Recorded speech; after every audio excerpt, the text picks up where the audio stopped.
E então, que história é essa de pressão absoluta e pressão efetiva? Vamos começar do começo. Imagine certa porção de fluido que esteja contido entre duas placas de área A.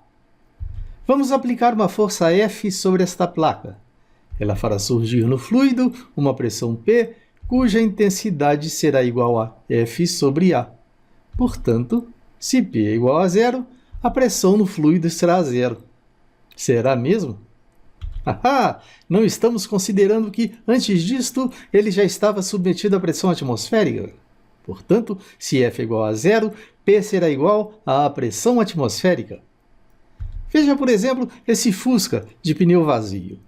Isto não é bem verdade. Dentro do pneu tem um pouco de ar. Só que a pressão do ar é igual à pressão atmosférica. Mas tem pressão atmosférica ao redor do carro. Então, a pressão atmosférica dentro do pneu não faz diferença. Eu preciso de uma pressão maior que a atmosférica para encher o pneu. O aparelho que permite calibrar a pressão do pneu mede a diferença entre a pressão do pneu e a pressão atmosférica. Ele se chama manômetro. Olha ele aí. O manômetro mais comum é o chamado manômetro Bourdon. Ele se baseia num tubo curvo. Quando aplicamos a pressão em sua extremidade, ele vai querer se endireitar e movimenta o ponteiro. Assim, a pressão aplicada é mostrada pelo ponteiro.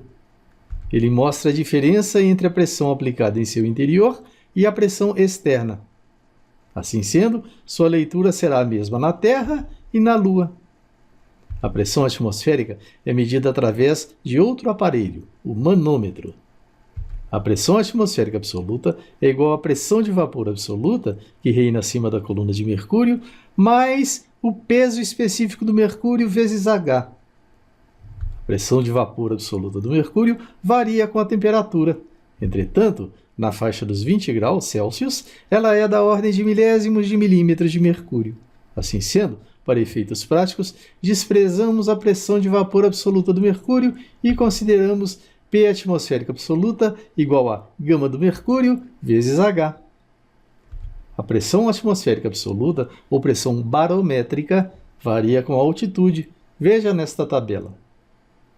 O que chamamos de pressão absoluta é a soma da pressão efetiva mais a pressão barométrica. E aí, moçada, tá sentindo a pressão? Não? Só que tem sim. Então, por que eu não sinto nada? Porque dentro de vocês também tem a pressão atmosférica para equilibrar. Quer ver? Leve vocês para o espaço. Vocês vão inchar, inchar e... Vamos catar seus pedacinhos pelo espaço. O nariz vai para Marte, o dedão do pé vai para a Lua, as orelhas talvez caiam na Terra mesmo. Quer dizer, se você for passear na Lua, vista uma roupa apropriada.